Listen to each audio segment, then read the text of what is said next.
怎么样？我是不是跟石飞仙一个模子里刻出来的？小姐，我怎么觉得哪里怪怪的？哪儿怪了？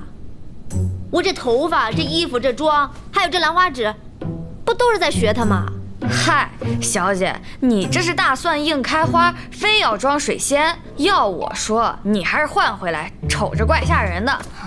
我不是太投其所好吗？不都传闻说天下读书人都爱石飞仙这般女子吗？嗨，容伯爷要真好石飞仙这一口，哪还有小姐您什么事儿啊？过了啊。小姐何苦勉强自己啊？既然是您，就当用独属小姐的方式取胜才是。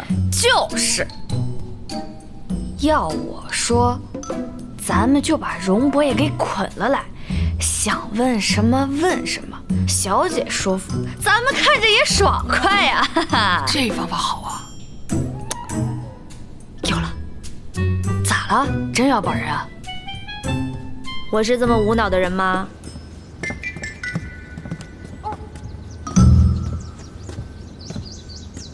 容伯爷用饭呢。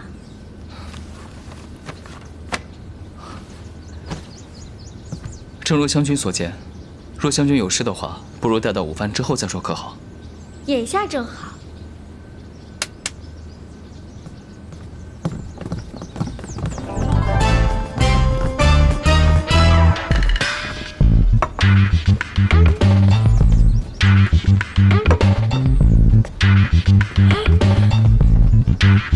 容伯爷有所不知，我们家小姐为了这顿饭花费了不少银子，找人订了特制的食盒，快马加鞭的送来，就是为了不令菜品凉掉。我还没见过我们家小姐对谁这样上心过呢。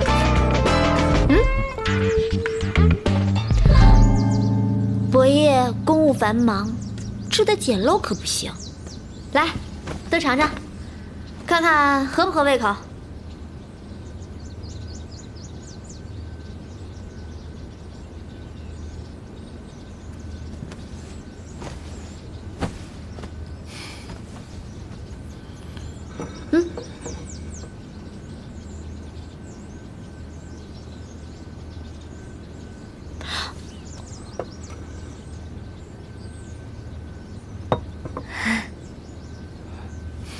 其实，若是将军有事的话，不妨直说，可好？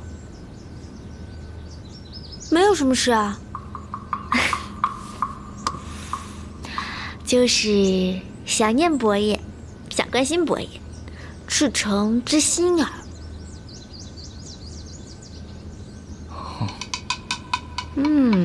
长得不错，性子也好，最关键的呀是对我们少爷上心，这点我得记下来。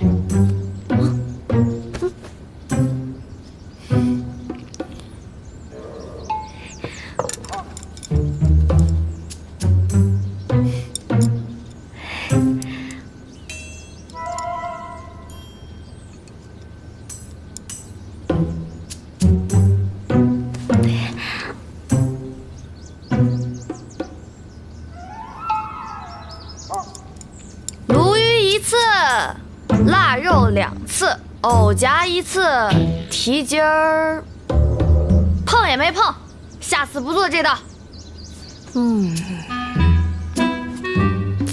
哎，对了，老管家，你最了解伯爷，他平日里最爱吃什么呀？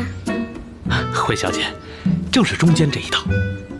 平日里少爷就好这一口，几日不吃啊，便想得慌了。当真？那我尝尝。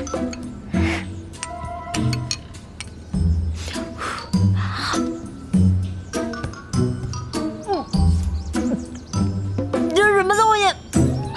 芥了鱼，少爷小时候就喜欢吃。是吗？我们家小姐小时候也好这口。哦，可我看将军的表情，似乎不是很合胃口的样子啊。